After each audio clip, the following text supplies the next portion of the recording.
in a free and open society.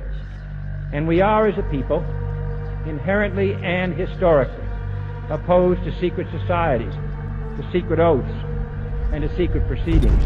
And there is very grave danger. Its preparations are concealed, not published.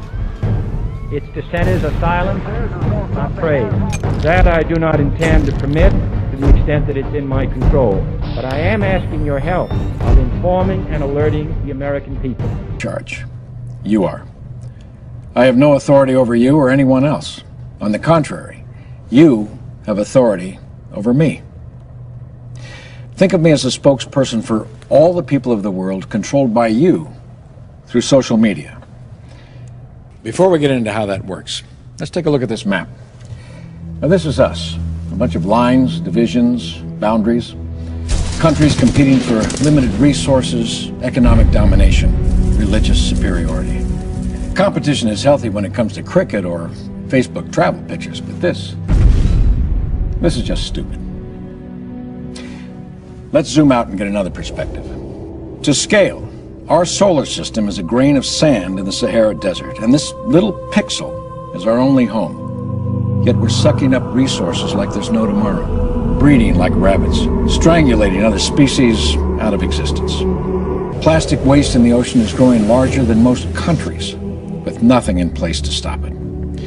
Industries that are harming our planet are so powerful they can prevent or slow down cleaner technology for the sake of short-term profit. Governments, justice systems, the media are all influenced by self-interest groups whose actions often conflict with the well-being of humankind. Obviously, the world is full of a lot of good people, but as a whole, we're contributing to a system that's broken. We're going down a bad path. So, how do we fix it? Together, through social media, we can influence world leaders and industries to start improving the world as opposed to ruining it. We know this will work because history has repeatedly shown us that leaders and industries must follow public opinion or they fail. Sharing this video, endorsing it, tweeting it, goes a long way toward the creation of a legitimate global democracy. Because the more people unite in one place, the more powerful their voice becomes.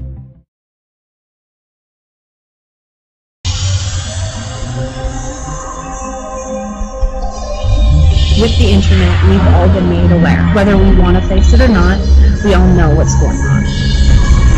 Secret organizations of the world power elite are no longer secret. Better go. There's nothing about world government. And they are planning genocide, and they must be stopped. Literally stealing $100 million a day. Goldman Sachs is stealing every day on the floor of the exchange. They should be in The Hague. They should be taken up on financial terrorism charges. They're causing as much loss of life. Mind-blowing piece of information about the Titanic. They got rid of, in one fell swoop, about 600 industrialists who were opposed to the taking over the Fed. A Greek departure from the currency would inflict collateral damage, says PIMCO. At worst, it could spur sovereign defaults in Europe, as well as bank runs, credit crunches, and recessions that may spark more euro exits. Look, Greek exit, at worst, means more money printing for the banks, and they've already priced that into their stocks and their bonuses. What they're really afraid of is that a country finds its inner gonads and decides to become politically independent. That's what they're fearful of. A country standing up for itself. They want Iceland to be just contained. They don't want Greece to stand up for itself. They don't want Ireland to stand up for itself, because then they would tell the bankers to stuff it. That's the real problem. They threaten this financial terrorism, which is false. It's false. These are false attacks. It was a false attack in 2008. It was a concocted, overcooked attack in 9/11. It's a false attack.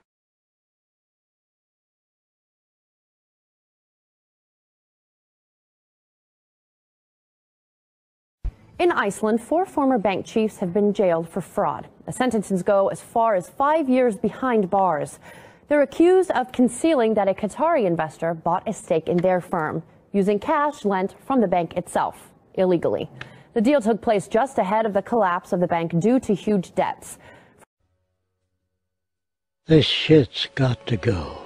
Hey, guess what country is getting itself out of a financial hole by some rather draconian measures?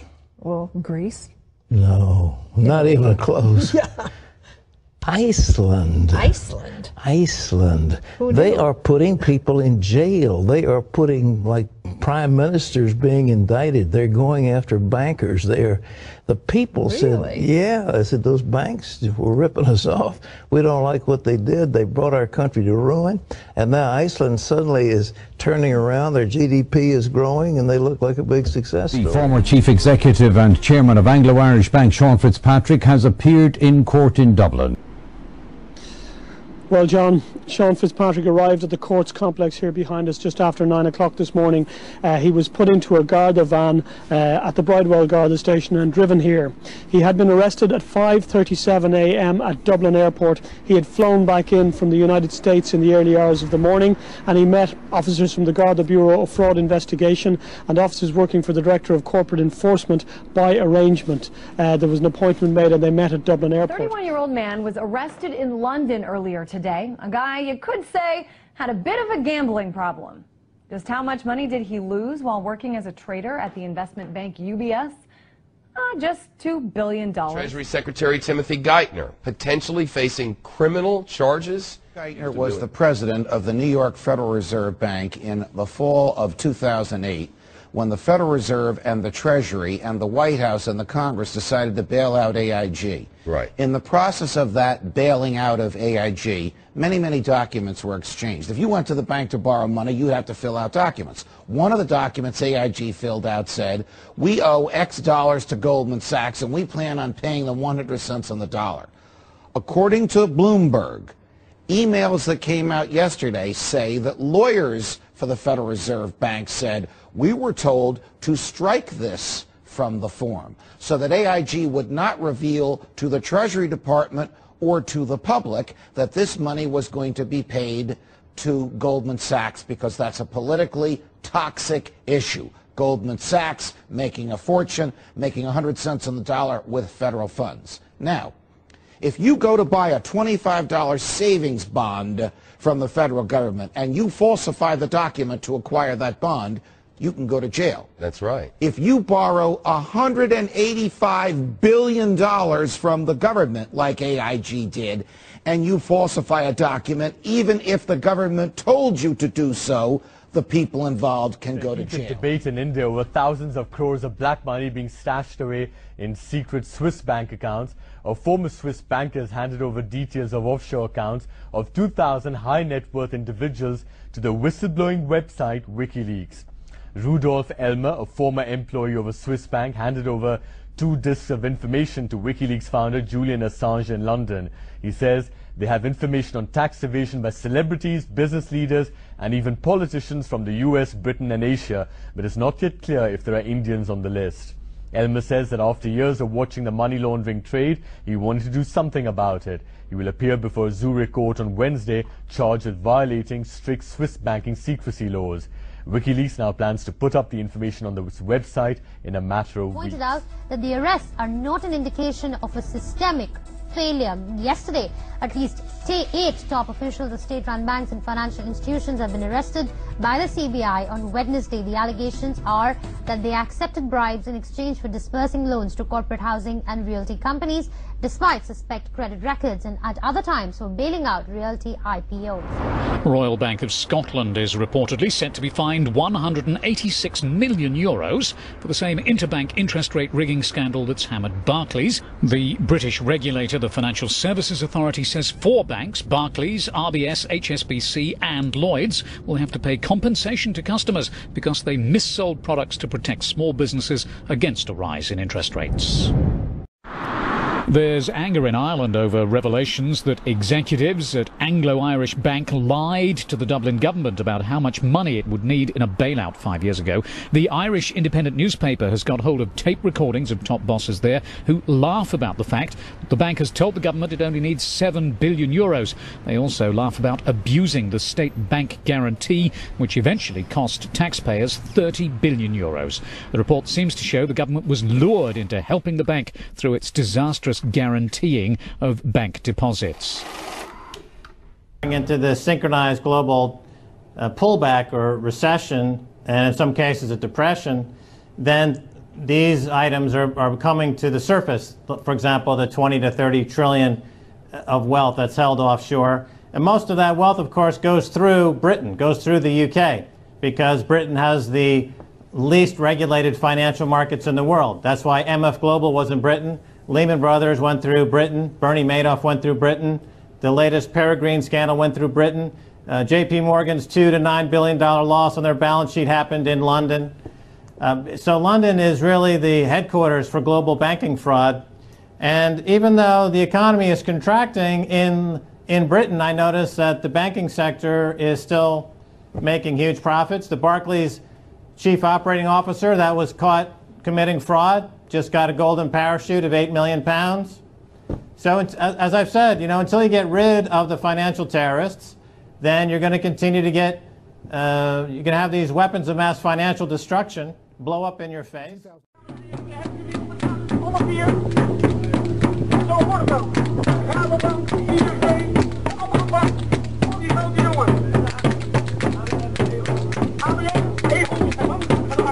One of the most influential men in the world, but no amount of money can buy his freedom. 62-year-old IMF head Dominique Strauss-Kahn spent the night in a jail cell in an East Harlem police station. It was a far cry from his $3,000 a night luxury hotel suite at the Sofitel in Times Square. That's where cops say he sexually assaulted a 32-year-old maid, chasing her around the suite naked, trying to rip off her underwear, then forcing her to perform a sex act. It's almost like they're not human, isn't it? You look at them and you think, these people don't live in the same world as us. Do you remember that before the crisis happened, what they were doing was decimating the high street banks, laying off all their staff, putting us all on computers when they clearly hadn't developed the technology for those computers. They told us that they were doing that to make things better for us. They didn't. They made things worse for us. And it was simply in order to collect up an enormous amount of money that they could invest in the casino of international banking. And they blew it because they didn't understand it. And then they come back to us and say, oh, can you bail us out now for hundreds of millions of pounds? We give them the flipping money and they don't lend it to us even though they've promised to do so. Have the gall to increase their wages by 12%, to give themselves bonuses and say we've got to do this because if we don't, we'll leave the country. And all the time, actually, in the background, they're committing acts which in any other business I think would be seen as criminal. I have no respect for British bankers and the British banking system at all. They've dragged us into that situation. It's about time they started getting us out. Another posh New York City hotel, another hotel maid saying she was sexually assaulted by another foreign banker. $96 billion lawsuit just filed against 17 major banks. There's 236 resignations from the world banks. The arrests of the leaders of the criminal cabal. The dark cabal rats are panicking and turning on each other. They are threatening to kill each other.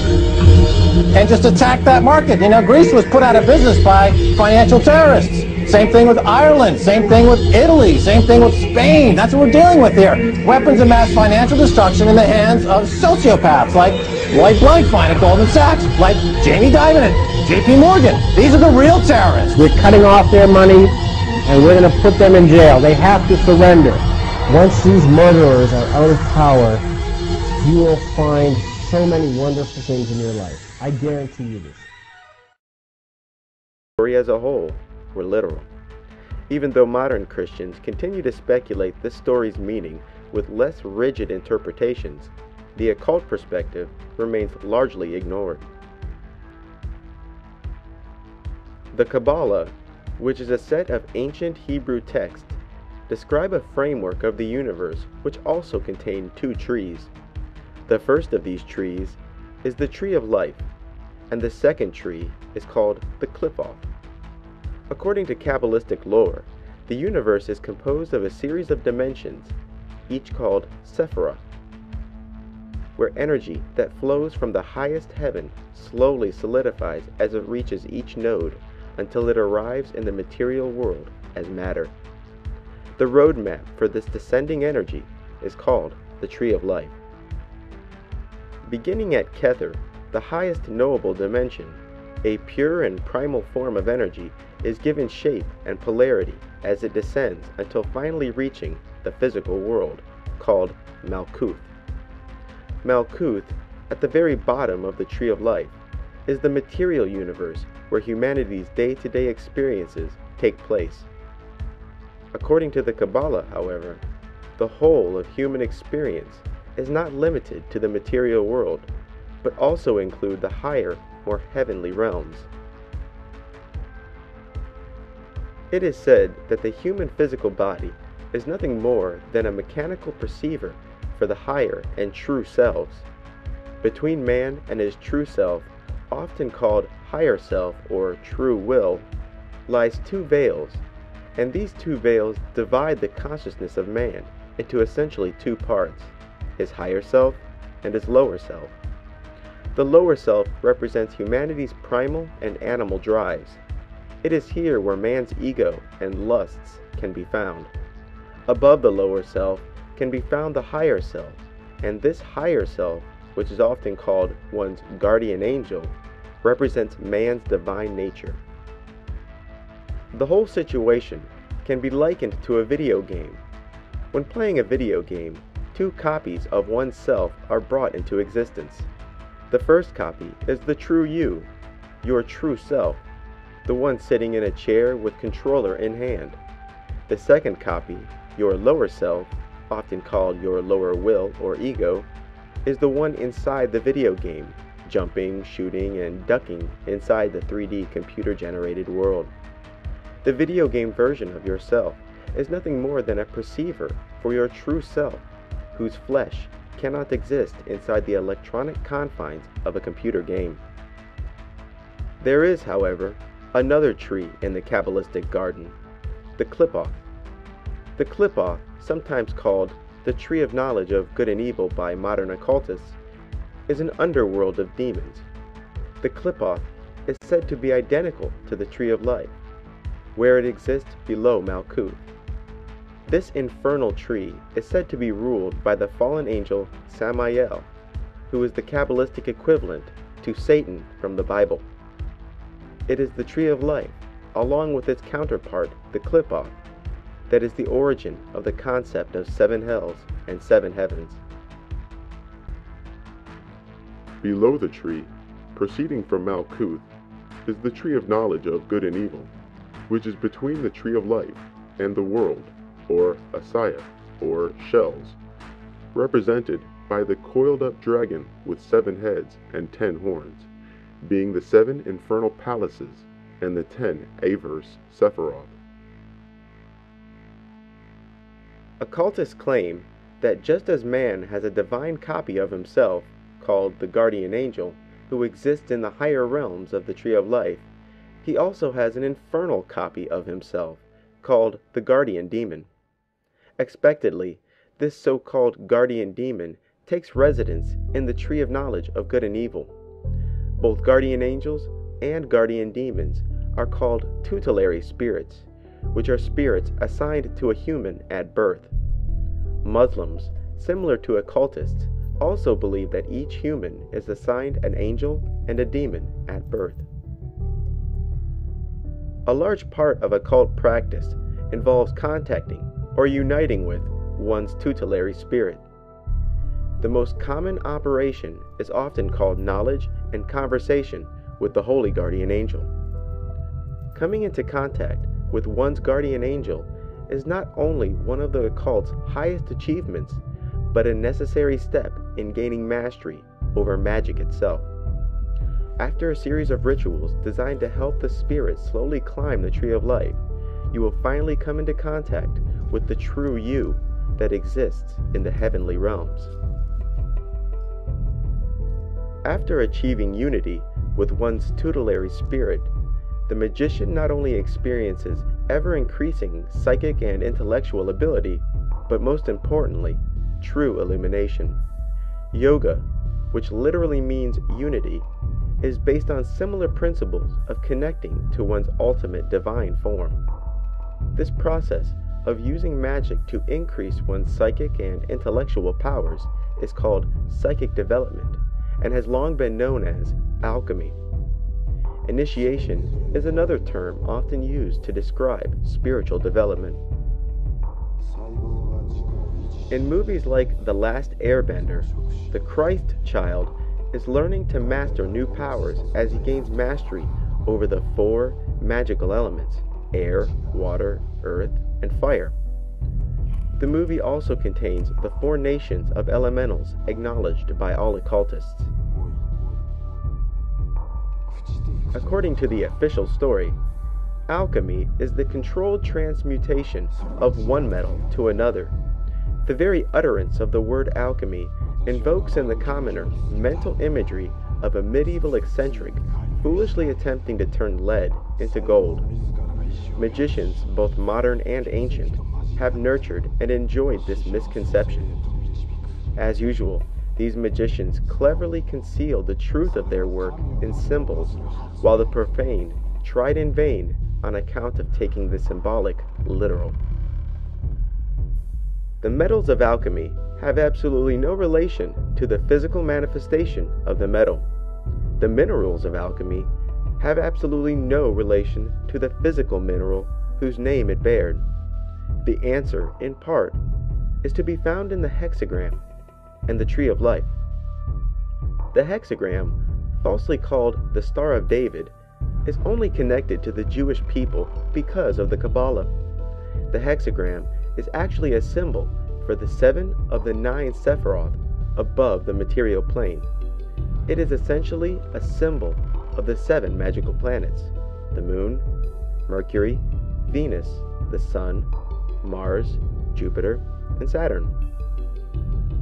Each of these 7 planets are associated with and correspond to a particular metal. Further, each of those 7 of 9 Sephiroth above Malkuth also correspond to a particular metal.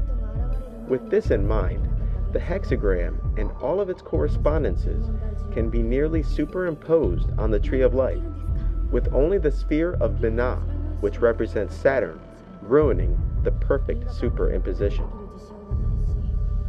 Similar to how the fruit from the Tree of Life can increase one's power, so too can fruit from the Tree of Knowledge of Good and Evil, because it is the realm of demons, including your own demon. If you recall, Adam and Eve, after eating from the Tree of Knowledge, knew they were naked and made aprons for themselves with fig leaves. Could this be the reason why Masons wear aprons? Is the apron a symbolic reference to the fig leaves of Eden? Do they use the apron to express in a coded manner that they themselves have eaten the forbidden fruit and gained its powers? The Tree of Life is further divided into 3 pillars. The left pillar is the feminine pillar, represented by the moon or salt. The middle pillar is androgynous and is represented by both the planet and metal Mercury. And the right pillar is masculine, represented by the sun and the mineral sulfur. This symbolism is plainly apparent in almost every depiction of an alchemist or alchemical magic, because somewhere in the picture will be both the sun and the moon, the very essence of uniting opposites. The ancient alchemists were prone to veil their writings in obscure symbolisms, mythology, and various blinds. In this case, the principle of sulfur is not common sulfur or brimstone. Salt did not indicate common table salt, nor did mercury reflect the matter found in thermometers, quicksilver. There was an analog between these, but definitely not a one-to-one relationship. This blind hindered many a budding alchemist. The cover for the book Self-Initiation into the Golden Dawn Tradition says a mouthful with eyes to see. Below, a man blindfolded, being led by a white rabbit through 2 pillars and a long journey in the darkness, finally reaching the illuminated peak of the holy mountain clearly symbolized by the unification of opposites. The picture brings to mind Alice following the white rabbit and falling into the rabbit hole, or even Neo from the movie The Matrix. In the movie, Neo is contacted by the rebels of the machines and told that the white rabbit will lead him to the truth of the Matrix. And similar to Guardian Angel lore, Neo is freed from his blindness and awakens to discover his true self, his true body. Like the example I illustrated earlier, Neo learns he was simply playing a video game the whole time.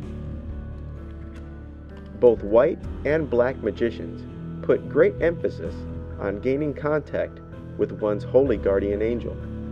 Aleister Crowley, the most famous magician of the 20th century, made perfectly clear the importance of unity with one's holy guardian angel.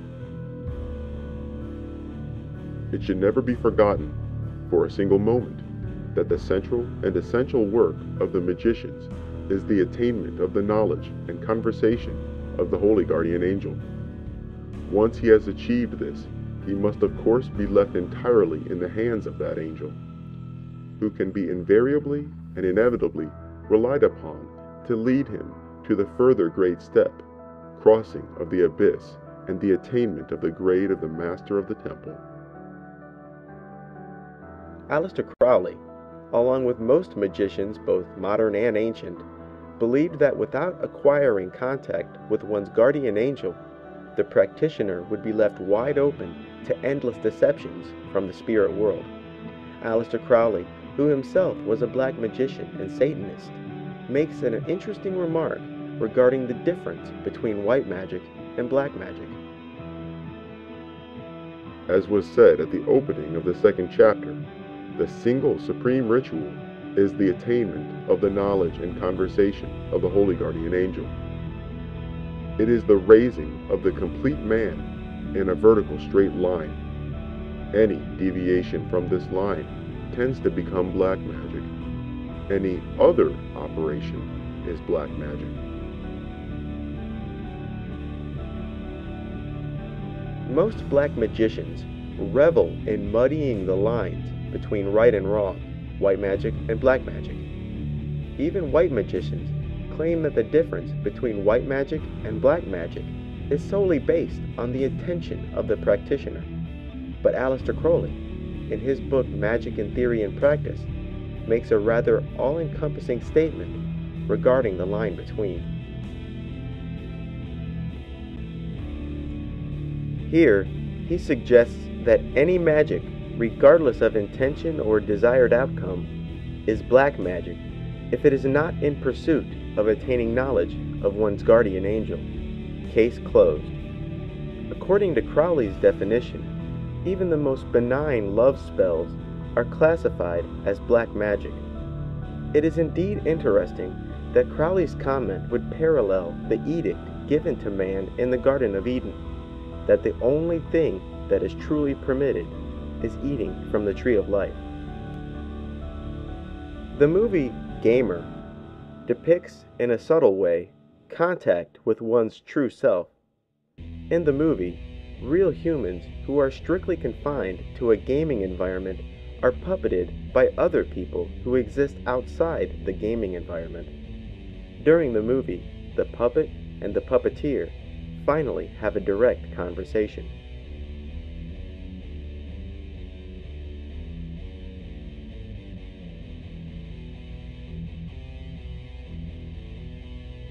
The mark of the beast is yet another biblical term which has been subject to endless speculation and interpretation. The term is found in the book of Revelation, which is the last book of the Bible.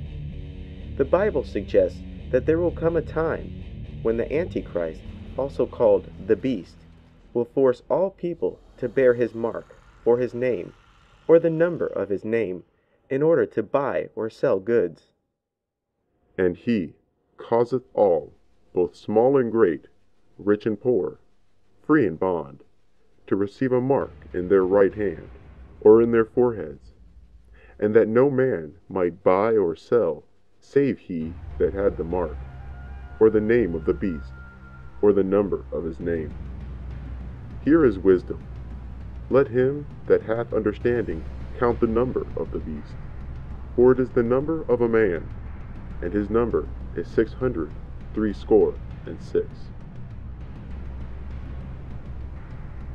Because of its obscurity, this single passage has produced endless hours of speculation, and most of this speculation is in regards to the mark of the beast, rather than the means by which people will wear the name of the beast, or the number of the beast, which is 666.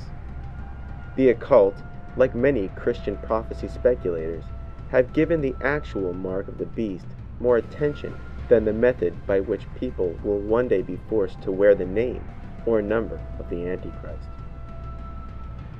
The mark of the beast, outside of occult circles, is commonly interpreted as a new kind of monetary exchange where computer chips serve as a form of identity in a cash-free society.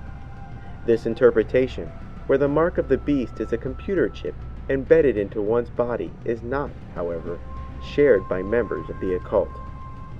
In occult circles, the mark of the beast, sometimes called the mark of the devil or the mark of Cain, is a power granted by the devil which allows those with the mark to shapeshift from humans to hideous creatures. The most common description of those who are endowed with the mark of the beast parallel what are often called werewolves or lycans. It is said that the mark of the beast is the darkest form of spiritual alchemy, where those who desired it were forced to bargain their eternal souls to Satan. After being endowed with the mark of the beast, the individual can shapeshift at will.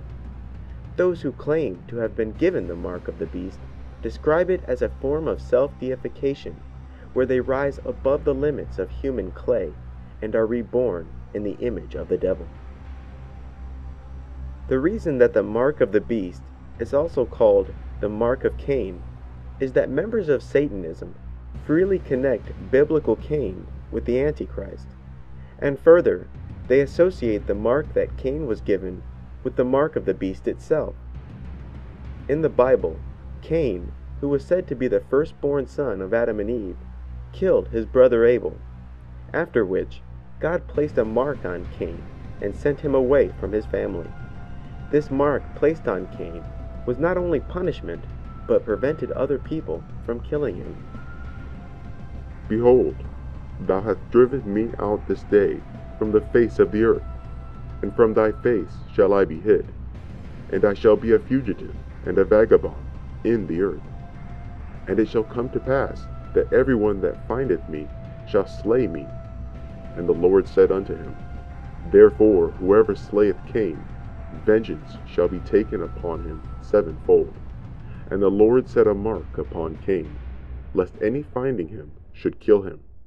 And Cain went out from the presence of the Lord, and dwelt in the land of Nod, on the east of Eden. The occult not only associates Cain and the mark placed upon him with the Antichrist and his mark, but also claim that Cain was in fact the son of Satan and the whore of Babylon, or Satan and Eve, rather than the son of Adam and Eve. Equinox, an Aleister Crowley publication, states, Their prince is Lams, Samael, the angel of poison and of death. His wife is the harlot, or woman of whoredom, and united they are called the beast. Thus the infernal trinity is completed, which is, so to speak, the averse and caricature of the supernal creative one. Samael is considered to be identical with Satan. In the first place, there is again the woman riding on the bull, which is the reflection of Babylon that rideth on the beast. And also there is an Assyrian legend of a woman with a fish, and also there is a legend of Eve and the serpent, for Cain was the child of Eve and the serpent, and not Eve and Adam. And therefore, when he had slayed his brother, who was the first murderer, having sacrificed living things to his demon, had Cain the mark upon his brow, which is the mark of the beast spoken of in the Apocalypse, and is the sign of initiation. Michael W. Ford, a modern satanic author, makes similar connections between Cain, his mark, and the Antichrist.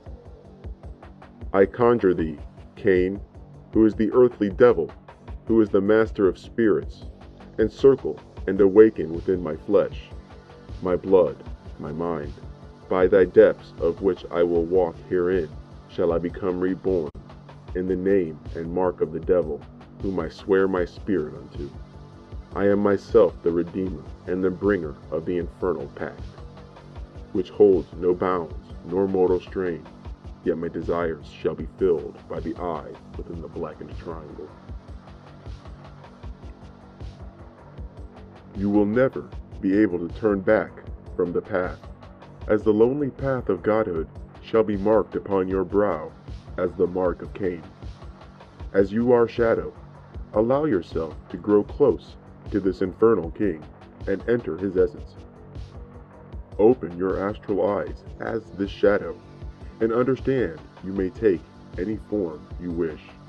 You are vampire, incubus, set-like, and immortal in essence. You become as Ahriman, the infernal king who shapes the world according to his desire. You may communicate and seek various points of congress with all goetic spirits in the dreaming plane. Your gate is the dream. This is the Sabbat body of which you shall go forth. Lilith drank the blood of man and bred her children from their seed, taken from nocturnal congress with those sleeping. Desert travelers were drained of life, and their children were given to her vampiric children to grow strong. Lilith opened the gates of Arazura, called the secret place, and the great shadow Ahriman came before me. I took the mark of the beast, and Lilith's mark, being the bloodied coal. Lilith taught me the arts of the vampire, and prepared my spirit and flesh to walk between the world. The true mark of Ahriman was given, and I passed between the light to the shadows. Upon waking in the sand, I could face again the sun, yet see equally as well in moonlight. I mark myself with the kiss of the devil, that I may transform in spirit unto the phantom shade of night. I shall become the wolf. The spirit takes the form that it so desires at the moment, joins with familiars and other demonic forms, and goes forth to a place which centralizes the imagination in an infernal sense. The devil is by this standard a mirror of the liberated mind, awaiting confirmation of self-belief and the desire to becoming something else. Remember, throughout history, the devil has always been a shapeshifter.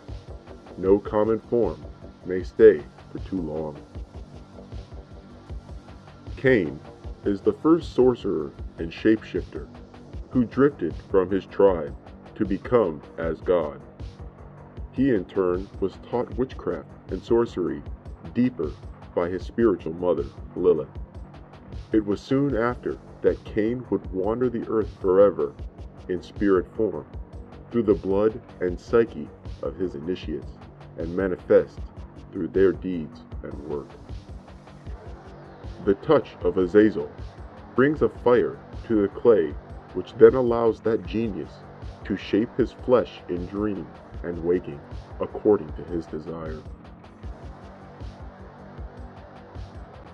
The Necronomicon, a book commonly thought of as the fictional tales of H.P. Lovecraft, also contain a reference to the shapeshifters who bear the mark of the beast.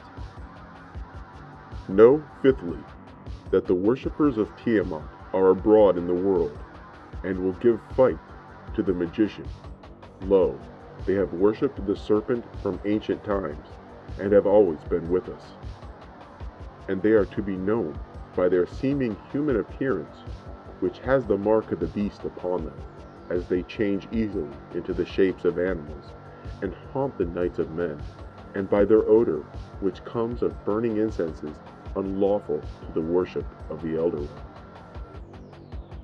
Even if you believe the Necronomicon to be complete fiction, what is important here is the context by which the reference to the mark of the beast was used. Repeatedly is the term used to describe Satan worshippers who have the appearance of being human, but in fact can shapeshift into the forms of animals.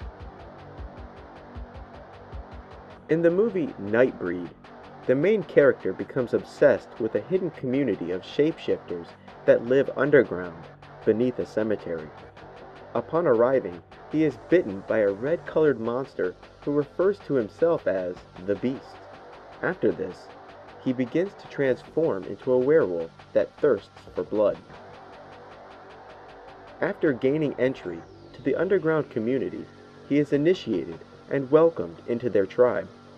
Similar to the story of Cain, who was given the mark that prevents anyone from slaying him, his new condition as a werewolf makes it virtually impossible to kill him. In the movie, a character named Baphomet, the Baptizer, was the founder of this underground community of monsters. The Bible also associates the Antichrist with a personage called the Beast of the Sea. This character is so called because he is not only associated with the beast, who is the Antichrist, but also because he is said to rise up out of the sea.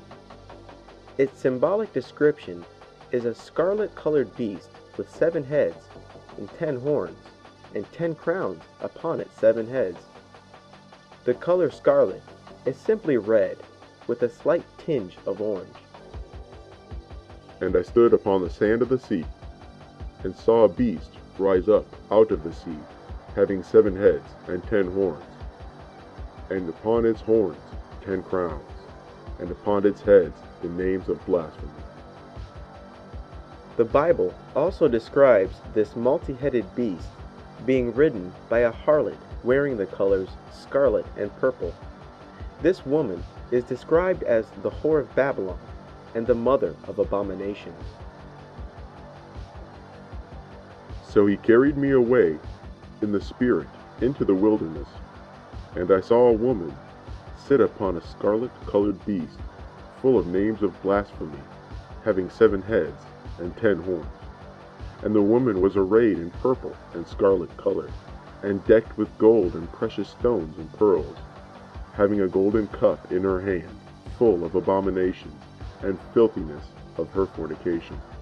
And upon her forehead was a name written, Mystery, Babylon the Great, the mother of harlots and abominations of the earth. The Bible identifies the 10 horns upon the 7 heads of the beast as 10 kings who will rule alongside the Antichrist. And the 10 horns which thou sawest are 10 kings, which have received no kingdom as yet, but receive power as kings 1 hour with the beast. These have one mind, and shall give their power and strength unto the beast. One Bible passage suggests that the sea, quote-unquote, is nothing but symbolism for the bottomless pit. The bottomless pit, often referred to as the abyss, appears to be another place or dimension where the beast and the multitude of demons reside. Beast that thou sawest was and is not, and shall ascend out of the bottomless pit, and go into perdition. And they that dwell on the earth shall wonder, whose names are not written in the book of life from the foundation of the world, when they behold the beast that was, and is not, and yet is. Another Bible passage implies that, quote-unquote, the waters is symbolism for the many nations. And he saith unto me, the waters which thou sawest, where the horse sitteth, are peoples and multitudes and nations and tongues. The beliefs of many in the occult coincide closer with the first interpretation of the sea. In the occult, the beast with 7 heads and 10 horns represent the clip-off, or the tree of knowledge of good and evil, where the 7 heads represent the 7 hells, and the 10 horns representing the 10 rulers of the underworld. On the tree of life lies a region called the Abyss, and is often called the 11th unofficial Sephiroth, called Da'at. If you recall, the tree of knowledge of good and evil, the Qliphoth, was identical to and below the tree of life. This alternate tree is commonly referred to as an averse tree of life, averse meaning hostile, against, and opposite. Tempted by the fruit of the tree of knowledge, stooped down to the Qliphoth. The columns were unsupported, and the Sephirotic scheme was shattered, and with it fell Adam, the Mycoprosopus. Then arose the great dragon with 7 heads and 10 horns, cutting by his folds Malkuth from the Sephiroth, and linking it to the kingdom of the shells. The 7 lower Sephiroth were cut off from the 3 supernals in Da'at. The floor is black, having upon it also a triangle enclosed with the heptagram, bearing the titles of the averse and evil Sephiroth, as shown by the great red dragon with 7 heads. Let's return to Israel Regardie, a knowledgeable magician and prolific occult author, regarding his interpretation of the tree of knowledge of good and evil, and the beast with 7 heads. Below the tree, proceeding from Malkuth, is the tree of knowledge of good and evil, which is between the tree of life and the world of Asaya or shells, represented by the coiled-up dragon with 7 heads and 10 horns, being the 7 infernal palaces and the 10 averse Sephiroth. The great goddess Eve, tempted by the fruits of the tree of knowledge, whose branches tend upwards to the 7 lower Sephiroth, but also downwards to the kingdom of shells, reached down to them, and the 2 pillars were left unsupported. Then the Sephirotic tree was shattered. She fell, and with her fell the great Adam. And the great red dragon arose with his 7 heads and 10 horns, and Eden was desolated. And the folds of the dragon enclosed Malkuth, and linked it to the kingdom of shells. And the heads of the dragon rose, and the 7 lower Sephiroth, even up to Da'at, at the feet of Alma Elohim. Before you are the 10 averse and evil Sephiroth of the Qliphotic or shells, collected into 7 palaces, wherein the apocalyptic mystery of the 7 heads and 10 horns.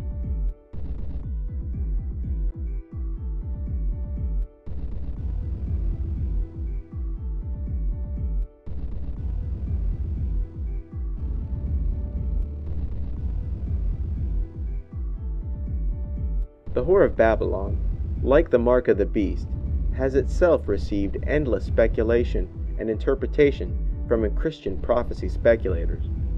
And like the beast himself, the Whore of Babylon has often been equated with a nation, church, or some other human power structure. The most common of these speculations is that the Whore of Babylon represents the Catholic Church, and, predictably, this interpretation is shared by many of those who are not Catholic but Protestant, most notably the Seventh-day Adventists. Catholics, meanwhile, claim that the Whore of Babylon is in fact the city of Jerusalem, citing the great Jewish power which has risen in recent times. Jehovah's Witnesses declare that all other forms of Christendom is part of the apostate religion of Babylon the Great.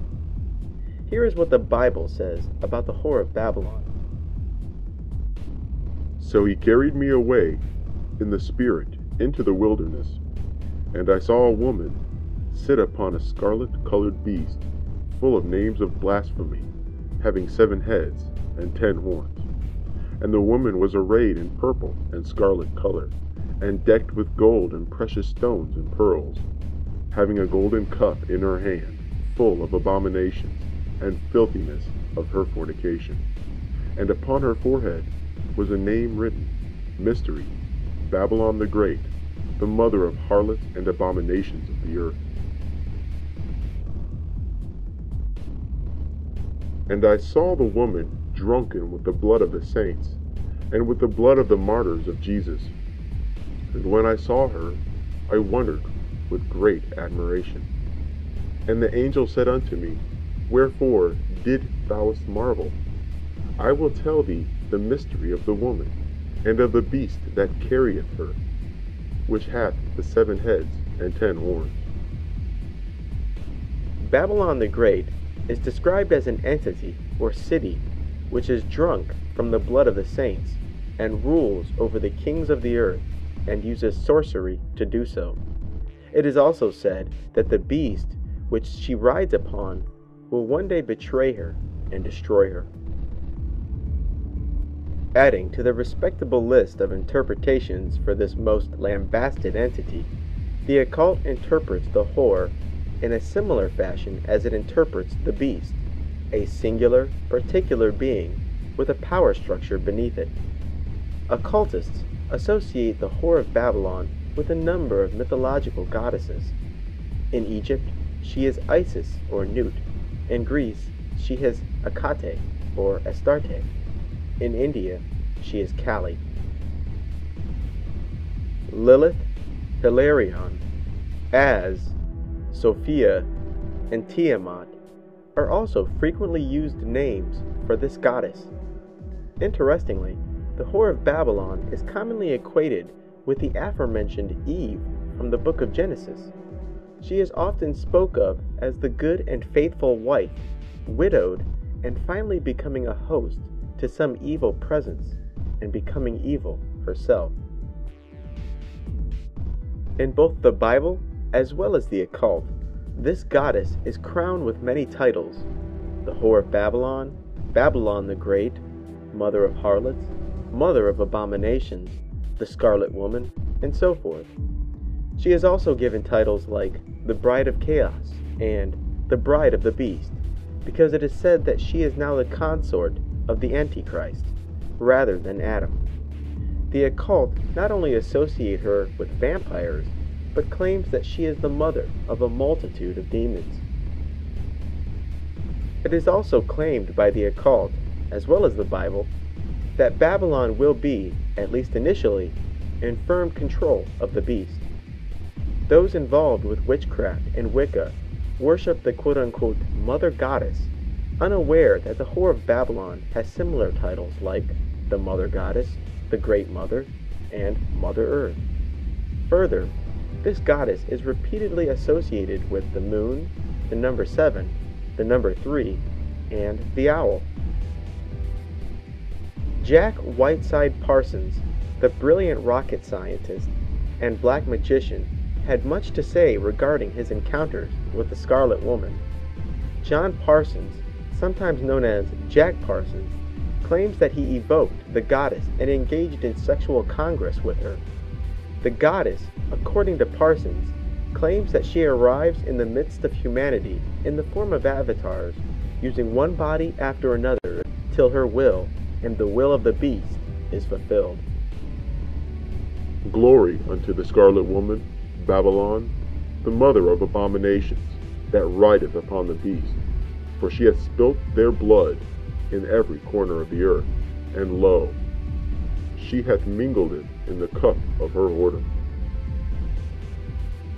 And I, Belarion, Antichrist, do lift up my voice and prophesy, and I say, I shall bring all men to the law of the beast 666, and in his law I shall conquer the world.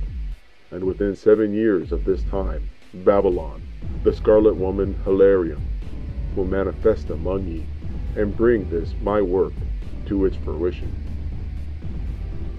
Aleister Crowley has also made numerous references to the whore of Babylon as a singular entity who is both the mother and the concubine of the Antichrist. Yes, I, the beast, my scarlet whore bestriding me, naked and crowned, drunk on her golden cup of fornication, boasting herself my bedfellow, have trodden her in the marketplace. and roared this word that every woman is a star. This is the secret of the Holy Grail, that is the sacred vessel of Our Lady, the Scarlet Woman, Babylon, the mother of abominations, the bride of chaos, that rideth upon our Lord, the beast. Thou shalt drain out thy blood, that is thy life, into the golden cup of her fornication. Thou shalt mingle thy life with the universal life. Thou shalt keep not back one drop. Of all the occult writers, it is Michael Ford, as usual, who has the most to say about the satanic perspective regarding the Whore of Babylon. Babylon is the Kabbalistically restored spelling of the biblical Babylon, the Great Whore. This goddess is in union with the beast 666 in the book of Revelation. Aleister Crowley restored this goddess to her aspect of holding the cup of her fornications, from which the blood of the saints dwelled. Those who traverse and persevere through the path of Thelema, or holy magic, might offer their blood to the great cup, opening themselves to the glory of Babylon. The queen of the witches, Sabat, is none other than Lilith, known in Persian mythology as or Je, the harlot who is the embodiment of sexual power. She is known through many cultures, Hebrew, Persian, and European as Hecate, the triple goddess of the crossroads, who is mother of death, shades, witchcraft, and necromancy. The ones who fell with Lucifer were taught sexual magic and procreation by Oz, Lilith, who resided near the Red Sea in caves. Az resided also in the blackest depths of hell. She instructed demons, monsters, and other Druze the art of sexual copulation and how to spawn demons. Az Lilith was the mother of succubi and incubi, demons who held sexual congress with humans, and with their emissions spawned other shadow forms. Egyptian mythology, Greek mythology, the mythologies derived from ancient Mesopotamia, and of course the Bible are the primary traditions from which occultists tend to draw symbolism. As you can see, Satanists and occultists in general not only use biblical symbolism, but reinforce it with elaborate details and explanations. In fact, it is those involved with natural magic, like Wicca, that are most likely to disregard the biblical tradition, whereas white magicians and black magicians who practice ritual magic acknowledge the Bible as a viable source of practical information, debating only the Bible's philosophical principles. In this regard, can Christianity and Satanism be thought of as opposite sides of the same coin?